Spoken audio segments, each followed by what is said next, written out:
What is that? Turn the air off. Director's profile coming up in Turn the air off, Encore. please. It's, What? Turn the fan down. It's way too loud. Change that. Actually, we talked about that before. Okay, we are. When you went from producing to director. Yeah. Anyway, how did this Are we movie... rolling? Oh, Yes. yeah. Okay.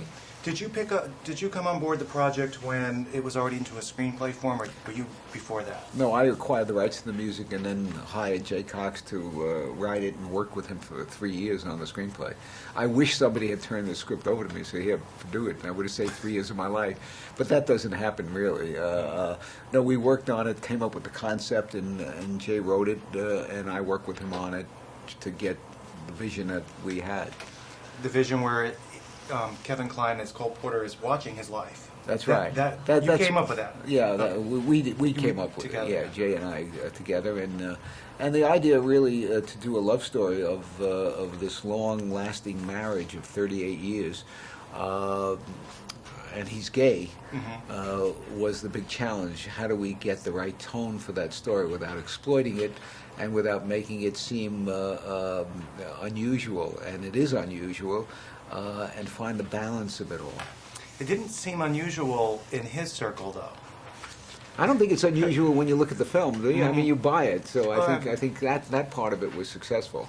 But that was a true story, though. I mean, Very much a true story. Yeah, I mean, we try to stick with the extensive research that was available to us, and we had a lot of experts that were able to give us opinion. The original man that we were dealing with at the Cole Porter estate was a man by the name of Robert Montgomery Jr., who has since passed away.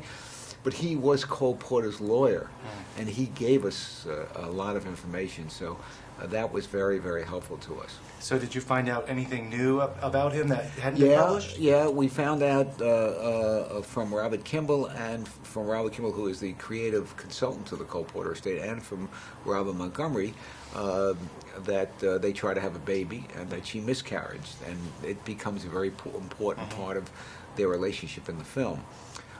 That has only been hinted at in publications, but we had enough by two people who were there. Robert Kimball got it from Gene Howard, who is Cole Porter's great friend, who wrote a book called Travels with Cole. So that's the kind of material we were able to garner out of the research that we had. Well, you're also dealing in the 20s and the 30s, a different time socially. Now, his marriage, it seemed to me, he was open with his circle of friends. Yes, he was. And it wasn't a secret. It wasn't something they were hiding. Well, they were hiding it from the world at large, but within their circle it was very well known. Monty Woolley was gay. His friends were gay.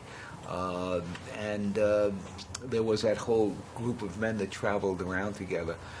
Some denied that they were gay. He didn't necessarily deny it, but he didn't flaunt it.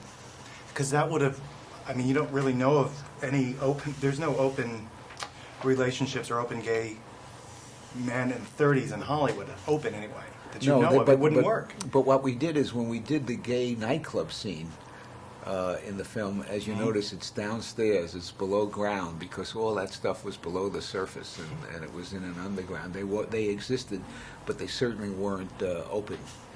Where people could, was it a private club? Yeah. Yeah. Oh, yeah. Those were not open to the public, but there were those places, yes. We've been wrapped. Oh, okay. Congratulations. Great. Thank you.